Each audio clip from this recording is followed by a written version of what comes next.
श्री उमा महेश्वराय नमः। हरे कृष्णा। हे प्रिय भक्तों, आज पौष पूर्णिमा है।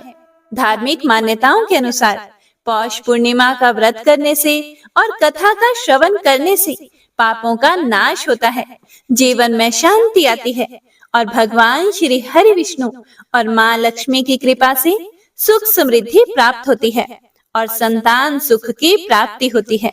तो आइए सुनते हैं पौष पूर्णिमा की संपूर्ण व्रत कथा और आरती। हे प्रिय भक्तों, किसी राज्य में एक राजा और एक रानी रहा करते थे। उनकी 4 संतानें थी, 2 लड़के और 2 लड़कियां। एक का नाम पूर्णिमा और दूसरी का नाम अमावस्या था। पूर्णिमा घर के कामों में निपुण थी। वह घर का पूरा काम अच्छे से करती थी। काम समाप्त होने के बाद वह भगवान की पूजा अर्चना भी किया करती थी। इसके अलावा उसका एक और नियम भी था। वह प्रतिदिन गौ माता की सेवा भी करती थी। वहीं दूसरी तरफ उसकी बहन अमावस्या ना तो घर का कोई काम करती थी और ना ही कोई पूजा पाठ में उसकी विशेष रुचि ही थी और ना ही वह कभी गौ माता की सेवा किया करती थी। पूर्णिमा सर्वगुण संपन्न थी। फिर भी राजा और रानी अपने दोनों बेटों से और पुत्री अमावस्या को ही प्यार किया करते थे। वह पूर्णिमा को ज्यादा नहीं चाहते थे, उसके साथ भेदभाव करते थे। समय के साथ राजा की चारों संतानें बड़ी हो रही थी। जब वे बड़े हो गए तो राजा ने अपने दोनों पुत्रों का विवाह योग्य कन्याओं के साथ करवा दिया। इसके बाद रानी ने राजा से कहा कि हे राजन, अब दोनों पुत्रियों का विवाह भी करवा दो। वह भी विवाह योग्य हो गई हैं। लेकिन आप ऐसा करना कि पुत्री अमावस्या का विवाह किसी बड़े खानदान में कराना और पूर्णिमा का विवाह किसी गरीब परिवार में करवाना, क्योंकि पूर्णिमा को तो केवल भगवान की पूजा पाठ और घर के कामकाज करना पसंद है और साथ ही उसे गाय की सेवा करना भी बहुत पसंद है। गरीब घर में होगी तो इसके सारे काम हो जाएंगे और अमावस्या को कुछ भी करना पसंद नहीं है। इसके लिए बड़ा राजघराना देखना ताकि उसे कोई काम ना करना पड़े। तब रानी की बात सुनकर राजा ने कहा कि ठीक है और वह अपनी दोनों पुत्रियों के लिए रिश्ता ढूंढने के लिए निकल पड़े। राजा अपने पड़ोसी राज्य में जाकर वहां के राजा के पुत्र से अमावस्या का रिश्ता तय कर देते हैं और वहीं पास ही के गांव में जाकर एक गरीब परिवार के लड़के से पुत्री पूर्णिमा का रिश्ता भी तय कर देते हैं। और घर आकर राजा ने सारी बात रानी को बता दी।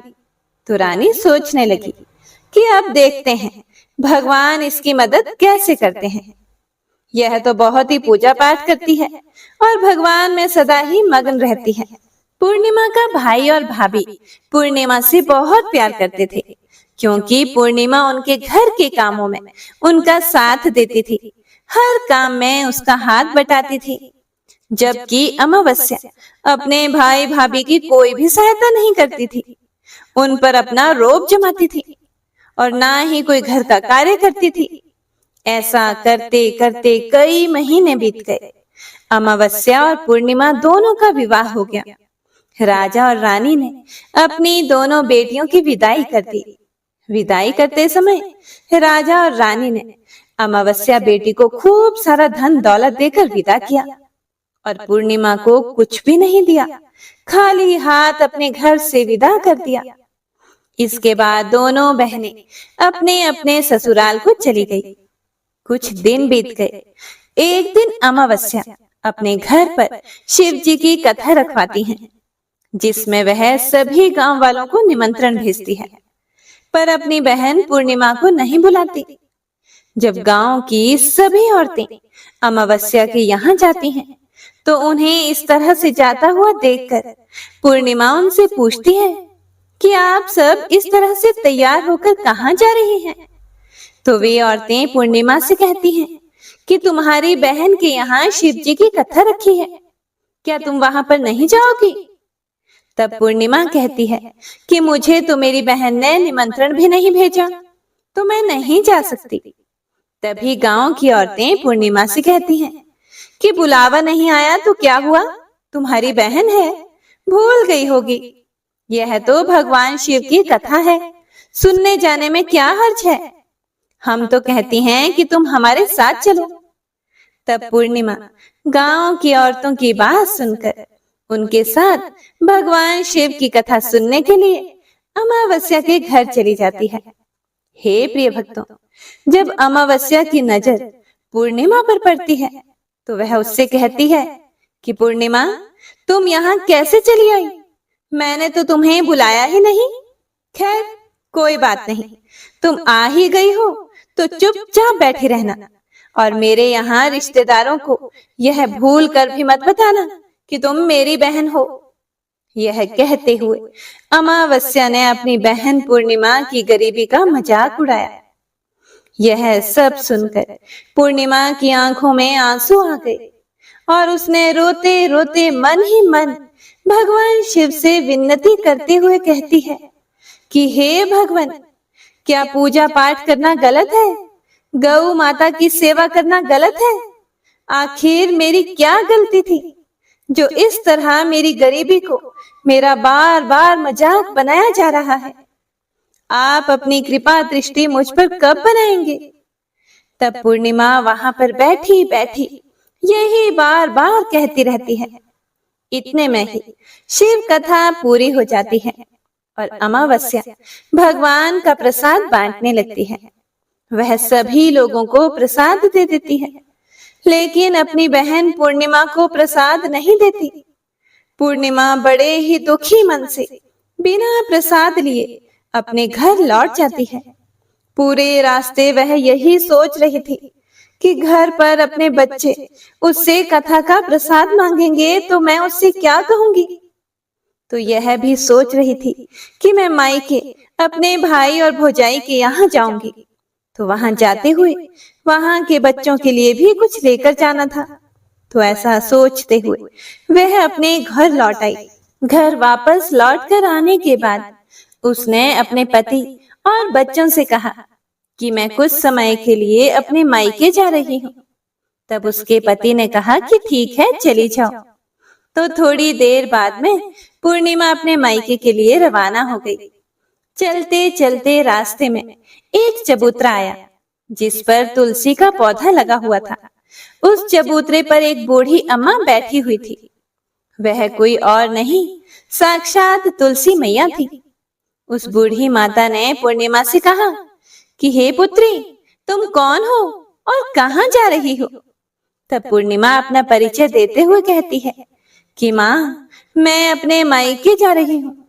तब बूढ़ी औरत ने पूर्णिमा से कहा कि हे पुत्री, यहाँ तुलसी का पौधा सूख रहा है, इसमें थोड़ा सा पानी डाल दो और इस चबूतरे को साफ कर दो, जिससे मुझे थोड़ी ठंडक मिलेगी।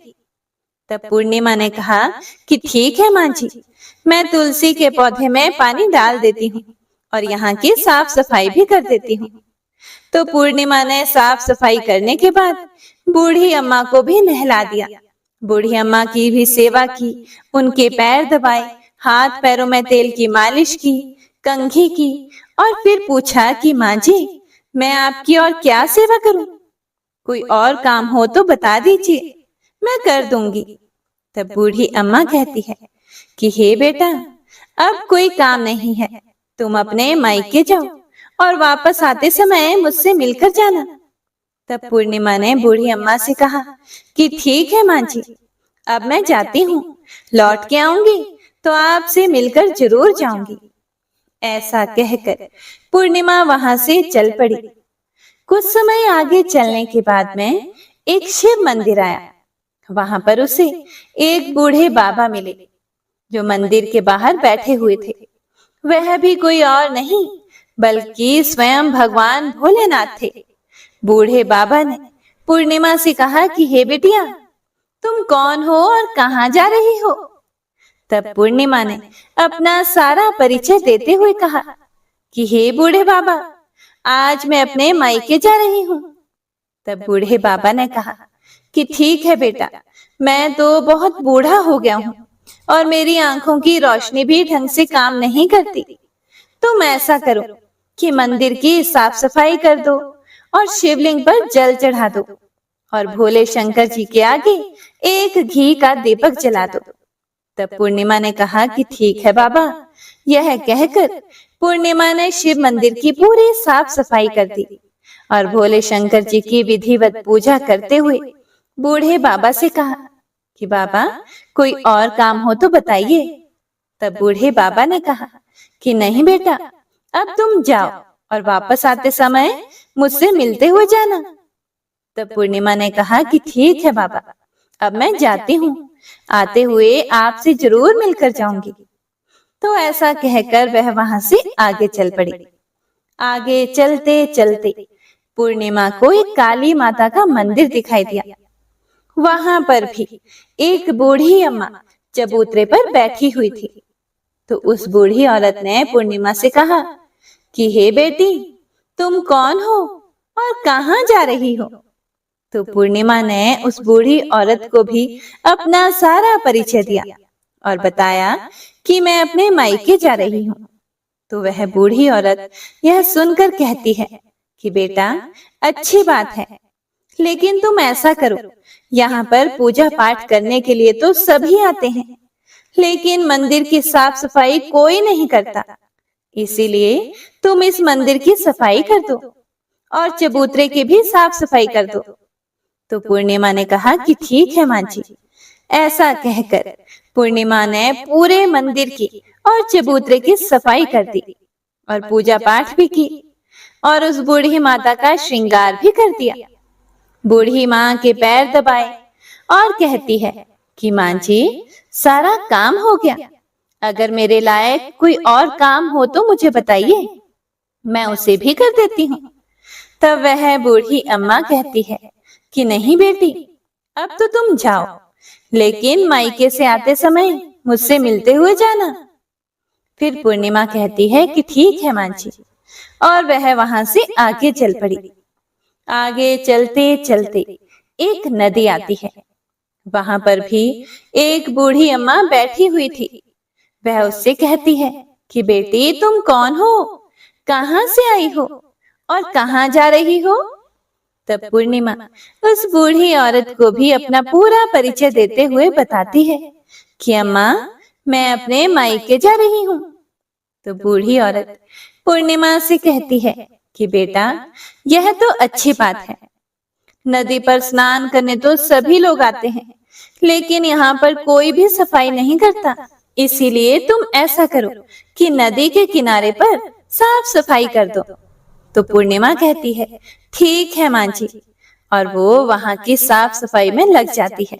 सारी साफ सफाई समाप्त करके बूढ़ी अम्मा के पैर दबाती है और उनसे कहती है कि माँ जी, और कोई काम हो तो बताइए। तो वो बूढ़ी औरत कहती है कि नहीं बेटा, अब तुम जाओ और जब मायके से लौट कर आओ तो मुझसे मिलते हुए जाना। इस नाव में बैठकर नदी के दूसरे किनारे पर पहुंच जाओ। तो यह कहते हुए वह बूढ़ी अम्मा एक नाव की तरफ इशारा करती है। तो पूर्णिमा उस नाव में बैठकर नदी के दूसरे पार चली जाती है और वहां से अपने मायके के घर पहुंच जाती है। वहां पहुंचते ही पूर्णिमा के भैया और भाभी उसे देखकर बहुत खुश होते हैं और वे पूर्णिमा की खूब खातिरदारी करते हैं, उसे खूब सारी बातें करते हैं और कहते हैं कि बच्चों को भी साथ लेकर आती तो कितना अच्छा होता। तो यह सब कुछ देखकर पूर्णिमा बहुत ही खुश होती है और सोचती है कि कोई तो है जो मुझे देखकर इतना खुश होता है। इस तरह पूर्णिमा ने अपने मायके में कुछ दिन बड़ी ही हंसी खुशी के साथ बिताए और फिर अपने भैया और भाभी से कहा कि मैं अपने ससुराल वापस जाना चाहती हूँ। तो उसकी भाभी ने उसके लिए एक बहुत ही सुंदर साड़ी दी और बच्चों के लिए थैला भर के कपड़े, मिठाई और खिलौने दिए और साथ ही रास्ते में खाने पीने के लिए भी कुछ चीजें रखी और कहा कि तुम तो बहुत ही दिनों के बाद आती हो, अब की बार बहुत ही जल्दी हमसे मिलने के लिए दोबारा आना। यह कहते हुए पूर्णिमा की भाभी ने पूर्णिमा के हाथ में वह थैला दे दिया और बड़ी ही हंसी खुशी से उसे विदा किया। इस तरह पूर्णिमा अपने ससुराल के लिए रवाना हो गई और उसी नदी के किनारे पहुंची और नाव में बैठकर दूसरे किनारे पर उतर गई। वहां उतरने के बाद वहां पर उसे वही बूढ़ी अम्मा मिली जो साक्षात गंगा मैया थी। उस बूढ़ी अम्मा ने पूर्णिमा को एक थैला दिया और कहा कि तुम इसे घर जाकर ही खोलना। अब पूर्णिमा के पास दो थैले हो गए थे, एक तो जो उसकी भाभी ने दिया था और दूसरा गंगा मैया ने दिया। तो उन दोनों थैलों को लेकर जब वह आगे चल पड़ी, चलते चलते फिर वही काली का मंदिर आया। वहां चबूतरे पर बूढ़ी अम्मा बैठी हुई थी जो साक्षात काली माता थी। बूढ़ी अम्मा के रूप में बैठी काली माता ने जब पूर्णिमा को आते हुए देखा तो कहा कि आ गई बेटा। तब पूर्णिमा ने कहा कि हाँ माँ जी, मैं आ गई। मैंने आपसे कहा था ना कि मैं आते हुए आपसे जरूर मिलकर जाऊंगी। तो काली माता ने भी उसे एक थैला दिया और कहा कि तुम यह थैला अपने घर जाकर खोलना। अब तो पूर्णिमा के पास 3 थैले हो गए। तीनों थैले लेकर पूर्णिमा वहां से चल पड़ी। चलते चलते शिव जी का मंदिर आया जहां बूढ़े बाबा के रूप में स्वयं शिव जी विराजमान थे। बूढ़े बाबा ने पूर्णिमा से कहा कि हे बेटी, आ गई तुम? तब पूर्णिमा ने कहा कि हाँ बाबा, मैं आ गई। तो उन बूढ़े बाबा ने भी पूर्णिमा को एक थैला दिया और कहा कि हे बेटा, तुम इस थैले को अपने घर पर जाकर ही खोलना। तो पूर्णिमा ने कहा कि ठीक है बाबा, और यह कहकर पूर्णिमा वहां से चल पड़ी। अब पूर्णिमा के पास 4 थैले हो गए। अब पूर्णिमा 4 थैलों को एक साथ कैसे लेकर जाती? तो उसने अपनी एक पुरानी साड़ी निकाली और सारे थैलों को उस साड़ी में रखकर बांध लिया। एक गठड़ी बनाकर सिर पर रखकर वह रवाना हो गई। चलते चलते उसे फिर से रास्ते में तुलसी माता बूढ़ी अम्मा के रूप में मिलती हैं। तो उससे कहती हैं कि पूर्णिमा, तुम आ गई? तब पूर्णिमा कहती है कि हाँ माँ जी, मैं आ गई। मैंने आपसे कहा था ना कि मैं आते हुए आपसे जरूर मिलकर जाऊंगी। तो वह बूढ़ी अम्मा कहती है कि बेटा, मैं तो तेरी ही राह देख रही थी। ना जाने कितने दिन हो गए तुम्हें गए हुए। तुमने अच्छा किया जो मुझसे मिलने के लिए आ गई। यह कहते हुए बूढ़ी अम्मा उसे एक थैली देती है और कहती है कि बेटा, यह थैला ले जाओ और इसे अपने घर जाकर ही खोलना। तब पूर्णिमा ने कहा कि ठीक है माँ जी, आपने जैसा कहा मैं वैसा ही करूंगी। और यह कहते हुए पूर्णिमा ने वह 5वां थैला वहां से लेकर वह रवाना हो गई। अब एक गठड़ी सिर पर और एक थैला हाथ में लिए जैसे ही वह अपने ससुराल के घर पहुंचती है तो उसे देखकर उसके बच्चे बड़े ही खुश होते हैं और कहते हैं कि मामा, आप मामा के यहाँ से क्या लेकर आई हो? हमें जल्दी से दिखाओ। हमें तो लगता है कि खूब सामान लेकर आई हो। अब की बार मामा ने हमारे खाने के लिए क्या भेजा है? हमें जल्दी से दिखाओ। तब पूर्णिमा कहती है कि बेटा, थोड़ा सब्र करो। यह कहते हुए पूर्णिमा अपने सिर पर से गठड़ी को नीचे रखती है और उसे खोलकर सबसे पहले अपने मायके का थैला खोलकर देखती है। तो उसमें बच्चों के लिए अच्छे अच्छे कपड़े, खाने पीने के सामान, बच्चों के खेलने के लिए खिलौने और कुछ गहने भी रखे हुए थे। तो उसे देखकर वह मन ही मन बहुत ही खुश होती है और अपने भैया भाभी को खूब आशीष देती है। फिर पूर्णिमा कपड़े अपने बच्चों को दे देती है और खाने पीने की चीजें भी बच्चों को देकर अपने बच्चों का चेहरा निहारने लगती है। उसके बच्चे अपने जीवन में पहली बार इतना सब कुछ सामान देख रहे थे तो वे बहुत ही खुश थे। इसके बाद पूर्णिमा ने दूसरा थैला खोला जो गंगा मैया ने दिया था। उसमें ढेर सारे जवाहरात, सोने चांदी आदि थे। उसके बाद में पूर्णिमा ने तीसरा थैला खोला जो उसे काली माता ने दिया था। उसमें बहुत सारा सोना और श्रृंगार का सामान भरा हुआ था। तो यह देखकर पूर्णिमा बहुत ही खुश हुई। फिर उसने चौथा थैला खोला जो भोले शंकर ने दिया था। वह थैला धन संपत्ति से भरा हुआ था, बहुत सारी खुशियां भरी थी। इसके बाद में पूर्णिमा ने पांचवा थैला खोला जो उसे तुलसी मैया ने दिया था। उसमें चावल, दाल और 7 प्रकार के खाने की चीजें भरी हुई थी। अब पूर्णिमा के घर में किसी भी चीज की कोई कमी नहीं थी। उसका घर धन धान्य से भरा हुआ था और परिपूर्ण था। पूर्णिमा और उसका परिवार सुखपूर्वक जीवन व्यतीत करने लगे। तो पूर्णिमा के मन में एक दिन विचार आया कि क्यों ना मैं भी शिव जी की कथा करवाऊं। तो उसने भी शिव जी की कथा का एक कार्यक्रम रखा और पूरे गांव वालों को निमंत्रण दिया। घर घर जाकर सभी लोगों को बुलावा देकर आई। पूर्णिमा अपनी बहन अमावस्या के घर भी गई और शिव जी की कथा सुनने के लिए उसे न्योता दिया।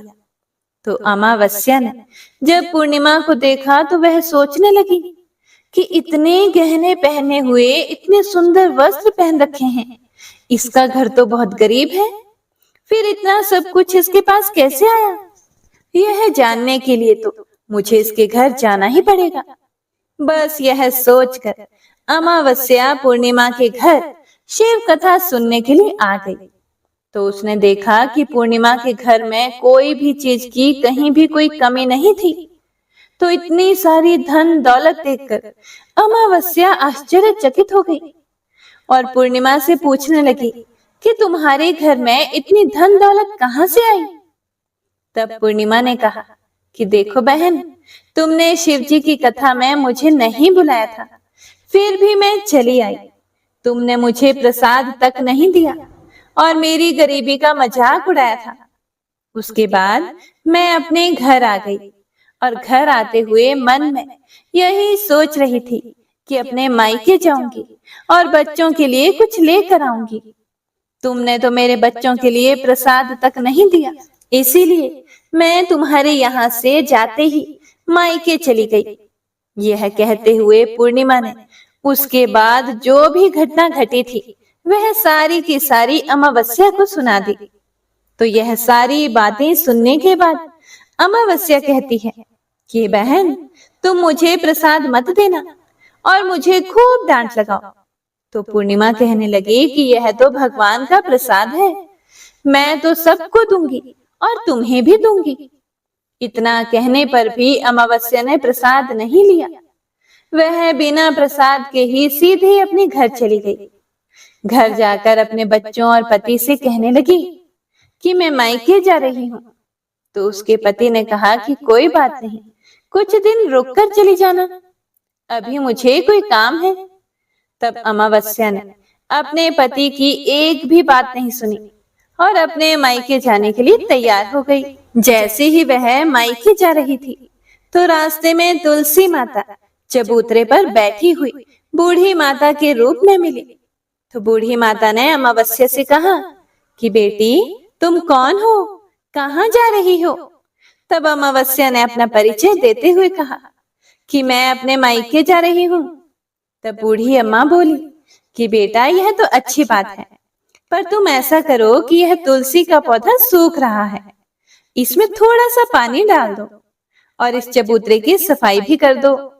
तब बूढ़ी अम्मा के इतना कहते ही अमावस्या ने गुस्से में आकर कहा कि बुढ़िया, तुम्हें दिखाई नहीं देता मैंने इतनी महंगी साड़ी पहन रखी है, साफ सफाई करूंगी तो यह गंदी हो जाएगी और यहाँ आसपास पानी भी नहीं है, मैं कहाँ से पानी लाकर तुलसी के पौधे में डाल दूं?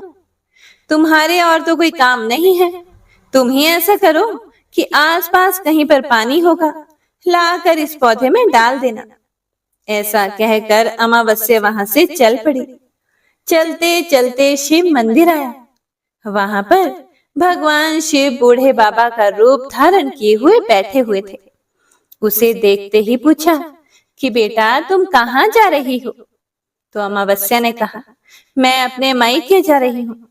तो बूढ़े बाबा ने कहा कि बेटा, मंदिर की साफ सफाई कर दो और भोले शंकर की पूजा कर दो, आजकल मुझे थोड़ा कम ही दिखाई देता है, तो बूढ़े बाबा के साफ सफाई वाली बात सुनकर अमावस्या को गुस्सा आ गया और वह गुस्से में मना करते हुए वहां से आगे चल पड़ी। आगे चलते चलते काली माता का मंदिर दिखाई दिया। वहां पर काली माता बूढ़ी अम्मा के रूप में बैठी हुई थी। तो अमावस्या को देखते ही काली माता ने पूछा कि बेटी, तुम कौन हो, कहाँ जा रही हो? तब अमावस्या ने कहा, मैं अपने मायके जा रही हूँ। तो वह बूढ़ी अम्मा बोली कि बेटी, तुम मेरा एक काम कर दो। इस मंदिर में पूजा पाठ करने तो सभी लोग आते हैं, लेकिन साफ सफाई कोई नहीं करता। तुम ऐसा करो, मंदिर की साफ सफाई कर दो।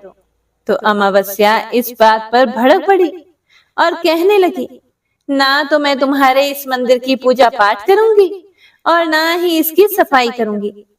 तुम मुझसे कह रही हो, इससे अच्छा तो तुम खुद ही कर लो, तुम्हारे और कोई काम तो है नहीं। ऐसा कहकर वह वहां से आगे चल पड़ी। आगे चलते चलते फिर वह उसी नदी पर आई। उसके किनारे पर भी एक बूढ़ी अम्मा बैठी हुई थी। उसे देखकर ही बोली कि बेटा, तुम कहाँ जा रही हो और कौन हो? तो उसने कहा कि माँ जी, मैं अपने मायके जा रही हूँ। तो बूढ़ी अम्मा ने कहा कि बेटा, यह तो अच्छी बात है, तुम मेरा एक काम कर दो। गंगा नदी में स्नान करने तो सभी आते हैं, पर इसके किनारे सफाई कोई नहीं करता। तुम ऐसा करो कि यहाँ की साफ सफाई अच्छे से कर दो। तब बूढ़ी माई के इतना कहते ही अमावस्या को गुस्सा आ गया। उसने कहा कि तुम्हें दिखाई नहीं देता, मैंने कितनी महंगी साड़ी पहन रखी है। मैं यहाँ के राजा की बेटी हूँ, मैं कोई नौकरानी नहीं हूँ जो तुमने कह दिया और मैं यहाँ पर सफाई करने लग गई। तो इस तरह बूढ़ी अम्मा को भला बुरा कहते हुए अमावस्या जैसे ही नाव में बैठने लगी तो नाव में फूलों की जगह कांटे भर गए। लेकिन वह अपने अधिक गुस्से के कारण उन कांटों से भरी नाव में ही बैठ गई। उसके पैरों में कांटे बार बार चुभ रहे थे।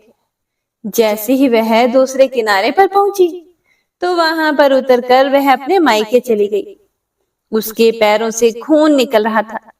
तो उसके भाई और भाभी ने उसे देखा, उसके पैरों के बारे में उससे कुछ भी नहीं पूछा और मन ही मन कहने लगे कि ना तो यह कोई काम करती है और ना ही कोई बात मानती है। अब क्या कहना, पूर्णिमा तो हमारे काम काज में हाथ बटाती थी, यह तो कुछ करने वाली नहीं। इससे ज्यादा बातचीत करना ठीक नहीं, बात नहीं करेंगे तो जल्दी ही वापस भी चली जाएगी। ऐसा सोचकर उन्होंने अमावस्या से ज्यादा बातचीत नहीं की और जल्दी जल्दी खाना बनाया और खा पीकर वह सो गए। अमावस्या जब सुबह जल्दी उठी तो उसने अपनी भाभियों से कहा कि भाभी, मैं ससुराल वापस जा रही हूँ। तो उन्होंने कहा कि ठीक है, जाओ। तो अमावस्या बोली कि पूर्णिमा को तो आपने एक थैला दिया था और मुझे कुछ नहीं दोगी। तो भाई और भाभी ने कहा कि तुम जाओ, तुम्हारा थैला तुम्हारे घर पहुंच जाएगा। फिर अमावस्या वहां से चल पड़ी और चलते चलते नदी के किनारे पहुंची तो वहां पर गंगा मैया बूढ़ी औरत का रूप धारण किए हुए बैठी हुई थी। बूढ़ी माँ ने कहा कि आ गई बेटी? तो अमावस्या बोली कि हाँ, मैं आ गई। कुछ देर तक अमावस्या वहीं खड़ी रही तो बूढ़ी अम्मा ने उसे कुछ भी नहीं दिया। तो अमावस्या बोली कि पूर्णिमा को तो आपने एक थैला दिया था, क्या मुझे नहीं दोगी? तो बूढ़ी अम्मा ने कहा कि तुम घर जाओ, तुम्हारा थैला तुम्हारे घर पहुंच जाएगा। तो वह वहां से चल पड़ी। आगे चलने पर उसे काली मैया मिली। उसे देखते ही अमावस्या ने कहा कि मेरा थैला कहाँ है? तुमने पूर्णिमा को एक थैला दिया था। तो काली अम्मा का रूप धारण किए हुए बूढ़ी अम्मा बोली कि तुम अपने घर जाओ, तुम्हारा थैला तुम्हारे घर पर पहुंच जाएगा। तो यह सुनकर अमावस्या वहां से आगे चल पड़ी। चलते चलते रास्ते में फिर वही शिव मंदिर आया। वहां पर भोले शंकर बूढ़े आदमी का रूप धारण किए हुए बैठे हुए थे। उन्हें देखते ही अमावस्या बोली कि मेरा थैला कहाँ है? तो बूढ़े बाबा ने कहा कि तुम घर जाओ, तुम्हारा थैला तुम्हारे घर पहुंच जाएगा। तो अमावस्या वहां से आगे चल पड़ी। आगे चलते चलते उसे तुलसी माता बूढ़ी अम्मा का रूप धारण किए हुए वहां पर बैठी हुई मिली। तो अमावस्या को देखते ही कहा कि आ गई बेटा। तो अमावस्या ने कहा कि हाँ, मैं आ गई। मेरा थैला कहाँ है? पूर्णिमा को तो आपने थैला दिया था। तो अमावस्या की बात सुनकर तुलसी मैया ने कहा कि तुम अपने घर जाओ, तुम्हें तुम्हारा थैला वहीं पर मिल जाएगा। तो अमावस्या वहां से जल्दी जल्दी अपने घर की ओर चल पड़ी। जैसे ही वह अपने घर पहुंची तो उसने आंगन में देखा कि वहां पर 5 थैले पड़े हुए हैं। अमावस्या ने मन में सोचा कि अब तो मेरे पास भी खूब सारी धन दौलत हो जाएगी। तो उसने जल्दी जल्दी सारे थैलों को खोल कर देखा। किसी में मिट्टी भरी हुई थी, तो किसी में पत्थर रखे हुए थे, किसी में कोयला था और मायके वाली थैला बिल्कुल खाली था। तो इस तरह के थैलों को देखकर अमावस्या को बहुत ही गुस्सा आया और वह दौड़ती दौड़ती पूर्णिमा के घर गई और कहने लगी कि तुम्हें तो इतना सब कुछ मिला और मुझे कुछ नहीं मिला। तूने मुझसे झूठ क्यों बोला? तो अमावस्या की बात को सुनकर पूर्णिमा उससे कहती है, हे बहन, जब मैं अपने मायके जाती हूँ तो अपनी भाभियों के साथ उनके काम में हाथ बटाती हूँ, उनके साथ मिलकर काम करती हूँ, उनकी इज्जत करती हूँ। लेकिन तुम तो अहंकारवश किसी की भी इज्जत नहीं करती, इसीलिए वे भला तुम्हें क्या देंगे? तुमने तुलसी माता को ठुकरा दिया, गंगा मैया को ठुकरा दिया, काली माँ को भी ठुकराया और भगवान शिव का कहना भी नहीं माना। इसीलिए उन्होंने तुम्हें कुछ भी नहीं दिया। मैंने उन सब का कहा हुआ काम बड़े ही श्रद्धा भाव से किया था, इसीलिए यह सब कुछ मुझे प्राप्त हुआ है। यह सब मुझे पूजा और भक्ति से मिला है। तो यह सब सुनकर अमावस्या कहती है कि बहन, मुझे माफ कर दो, मैंने तुम पर हमेशा अत्याचार किया है। माँ ने भी हमेशा हम दोनों के बीच में भेदभाव रखा था। आज मेरी आंखें खुल गई हैं, मुझे कुछ नहीं मिला कोई बात नहीं, पर मैं भी भगवान की भक्ति करना चाहती हूँ और भगवान की भक्ति करके सब कुछ प्राप्त कर लूंगी। इन सब चीजों का रहस्य बताओ। तब पूर्णिमा कहने लगी कि तुम 3 सूत्र का ज्ञान लो और उसकी कथा करना। पहले सूत्र में दया मांगना, दूसरे सूत्र में कथा मांगना और तीसरे सूत्र में 108 बार ओम नमः शिवाय का जाप करना। बहन, यह सूत्र भगवान ने स्वयं दिए हैं, इसीलिए तुम इनको अपने हृदय में बसा लेना। मैंने भी इन तीनों सूत्रों को अपने जीवन में अपनाया है और सच्चे मन से भगवान की भक्ति और पूजा पाठ की थी। तभी तो मुझे इतने गरीब घर में ब्याहने के बाद भी आज मेरे पास सब कुछ है और तुम्हारा एक अमीर घराने में विवाह होने के बाद भी आज सब कुछ नष्ट हो गया है। यह 3 सूत्र अपने मन में रखकर अमावस्या अपने घर चली गई और भगवान की पूजा पाठ करने लगी और भगवान शिव से माफी मांगते हुए कहा, हे भोलेनाथ, हे भोले शंकर, मुझे माफ कर दो। जो मैंने अपनी बहन पूर्णिमा पर इतने अत्याचार किए। शिव कथा में वह बिना बुलाए आई, फिर भी मैंने उसका अपमान किया। मुझे माफ कर दो। अब मैं पूरे विधि विधान से पूजा अर्चना किया करूंगा।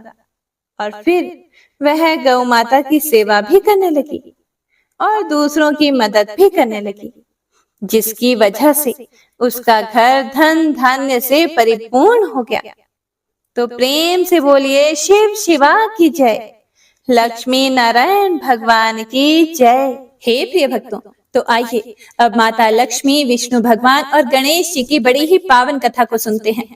पौराणिक कथा के अनुसार बहुत समय पहले की बात है, भगवान विष्णु का विवाह लक्ष्मी जी के साथ सुनिश्चित हो गया। अब विवाह की तैयारियां भी होने लगी। खूब धूमधाम से विवाह की तैयारियां हो रही थी। सभी देवताओं को निमंत्रण भेजे गए, लेकिन गणेश जी को निमंत्रण नहीं दिया गया था। कारण जो भी रहा हो, अब भगवान विष्णु की बारात जाने का समय आ गया। सभी देवतागण अपनी पत्नियों के साथ विवाह समारोह में आए। सभी ने देखा कि गणेश जी कहीं दिखाई नहीं दे रहे हैं। तब वे सभी आपस में चर्चा करने लगे कि गणेश जी कहीं दिखाई नहीं दे रहे। क्या गणेश जी को न्योता नहीं भेजा गया, या स्वयं गणेश जी ही किसी कारण नाराज होकर विवाह में नहीं आए होंगे? आपस में वे सभी चर्चा करने लगे। सभी को इस बात पर आश्चर्य होने लगा।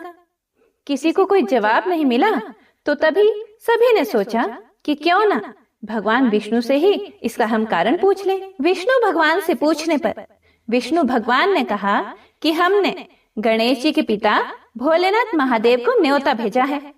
यदि गणेश जी अपने पिता के साथ आना चाहते हैं तो आ जाते, अलग से न्योता देने की आवश्यकता भी नहीं थी। दूसरी बात यह है कि उनको 1.25 मन मूंग, 1.25 मन चावल, 1.25 मन घी और 1.25 मन लड्डू का भोजन दिन भर के लिए चाहिए। यदि गणेश जी नहीं आएंगे तो कोई बात नहीं, दूसरे के घर जाकर इतना सारा खाना पीना अच्छी बात भी नहीं होता। अभी वे सभी यह चर्चा ही कर रहे थे कि किसी ने सुझाव दिया, यदि गणेश जी आ भी जाएं तो उनको द्वारपाल बनाकर बैठा देंगे कि आप घर का ध्यान रखना। आप तो चूहे पर बैठकर धीरे धीरे चलोगे तो बारात से बहुत पीछे रह जाओगे। यह सुझाव सबको पसंद भी आ गया, तो भगवान विष्णु ने अपनी सहमति दे दी। अब नारद भगवान को किसी तरह से गणेश जी को बुलाने के लिए भेजा गया। गणेश भगवान ने जैसे ही निमंत्रण सुना, वे जल्दी जल्दी भगवान विष्णु के विवाह में सम्मिलित होने के लिए आ गए। अब जब समारोह में गणेश जी उपस्थित हो ही गए, तो जैसा कि सभी देवी देवताओं ने मिलकर विचार विमर्श किया था, तो गणेश भगवान को किसी तरह से समझा बुझाकर घर की रखवाली करने के लिए बैठा दिया गया। अब बारात चल दी। सभी देवी देवता बारात के साथ चल दिए। तब नारद जी ने देखा कि गणेश जी तो दरवाजे पर ही बैठे हुए हैं, तो वे गणेश जी के पास गए और उनसे रुकने का कारण पूछने लगे। नारद जी ने पूछा, क्या बात है गणेश जी, आप द्वार पर इस तरह से क्यों बैठे हो? विष्णु जी ने तो आपको अपने विवाह में सम्मिलित होने के लिए बुलाया था। वे आपको अपने साथ बारात में लेकर नहीं गए? कहीं ऐसा तो नहीं वह आपको अपने घर का द्वारपाल बनाकर यहाँ छोड़कर चले गए हो? गणेश भगवान को सारी बात समझ में आई, तो वह बहुत ही क्रोधित होकर कहने लगे, नारद जी, तब तो भगवान विष्णु ने मेरा बहुत बड़ा अपमान किया है। नारद मुनि तो सारा हाल जानते थे कि गणेश भगवान के बिना तो विष्णु भगवान की बारात आगे जा ही नहीं सकती थी। तब नारद जी गणेश भगवान को कहने लगे कि अगर आप अपनी मूषक सेना को आगे भेज दें तो वह रास्ता खोद देंगे, जिससे कि सभी वाहन धरती में धंस जाएंगे। तब तो विष्णु भगवान को आपको सम्मान पूर्वक अपनी बारात में बुलाना ही पड़ेगा। अब भला किस बात की देरी थी? अब तो गणेश जी ने अपनी मूषक सेना को जल्दी से आगे भेज दिया और सेना ने जमीन खोद दी। जब बारात वहां से निकली तो रथों के पहिए धरती में धंस गए।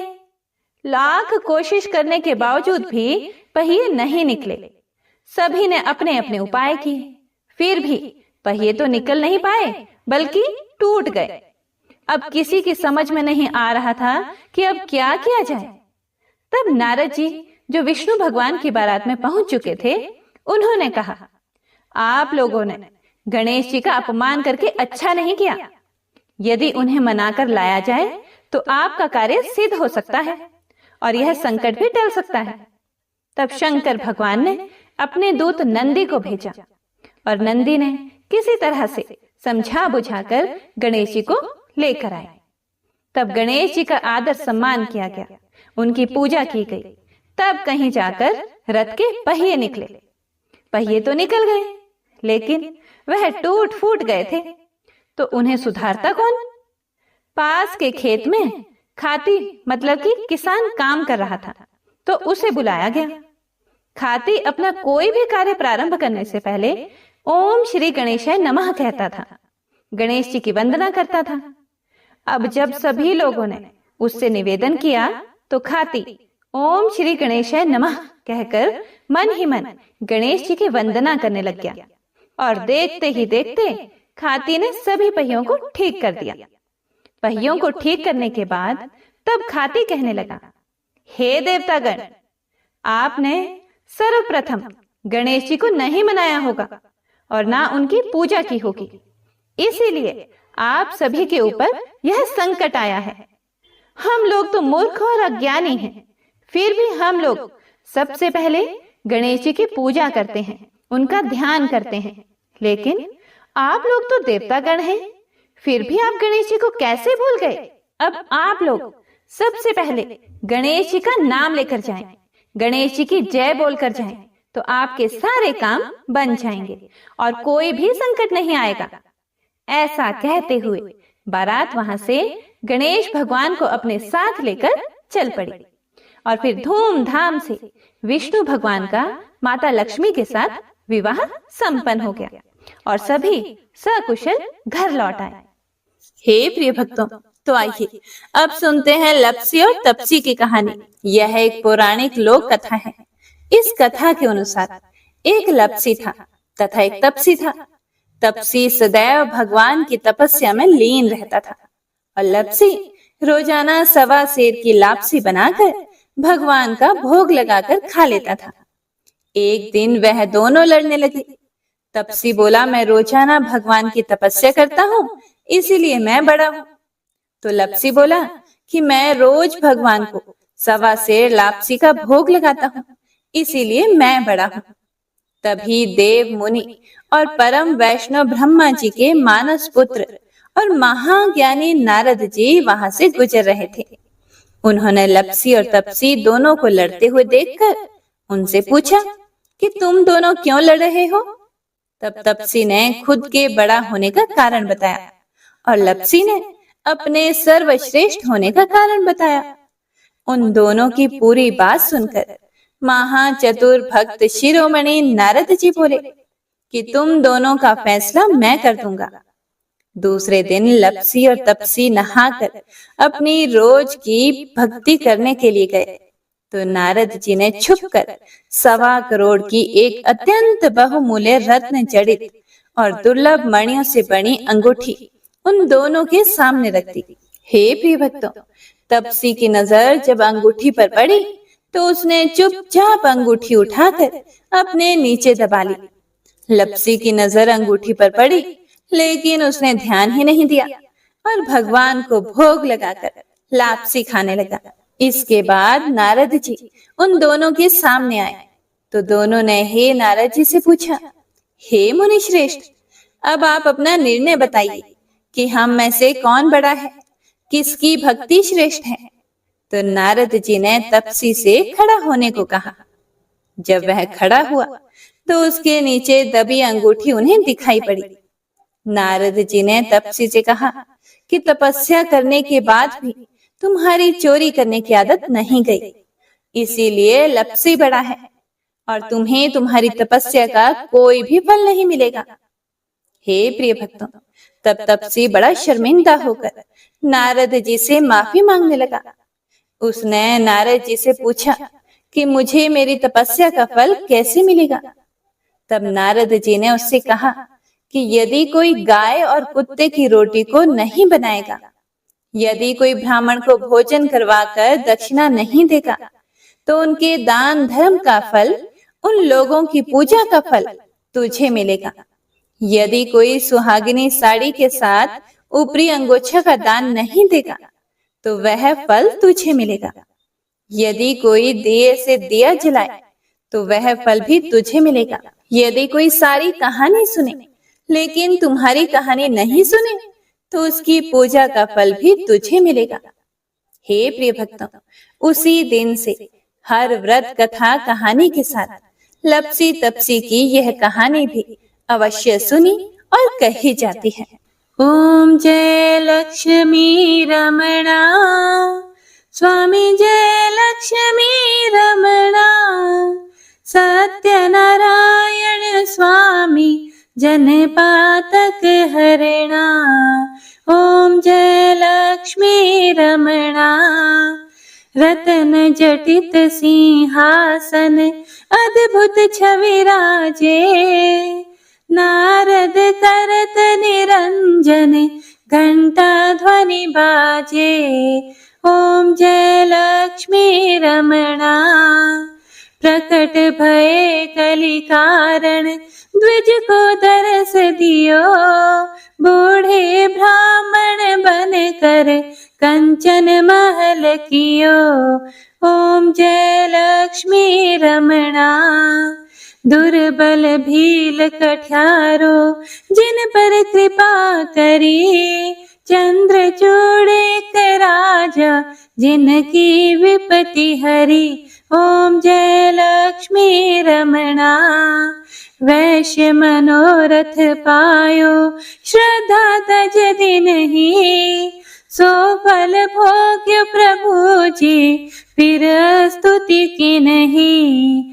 ओम जय लक्ष्मी रमणा। भाव भक्ति के कारण छिन छिन रूप धर्यो। श्रद्धा धारण कीनी तिनको काज सरयो। ओम जय लक्ष्मी रमणा। ग्वाल बाल संग राजा वन में भक्ति करी। मन वांछित फल दीन हो दीन दयालु हरि। ओम जय लक्ष्मी रमणा। चढ़त प्रसाद सवायो कदली फल मेवा। धूप दीप तुलसी से राजी सत्य देवा। ओम जय लक्ष्मी रमणा। सत्यनारायण जी की आरती जो कोई जन गावे। कहत शिवानंद स्वामी कहत हरि हर स्वामी सुख संपत्ति पावे। ओम जय लक्ष्मी रमणा।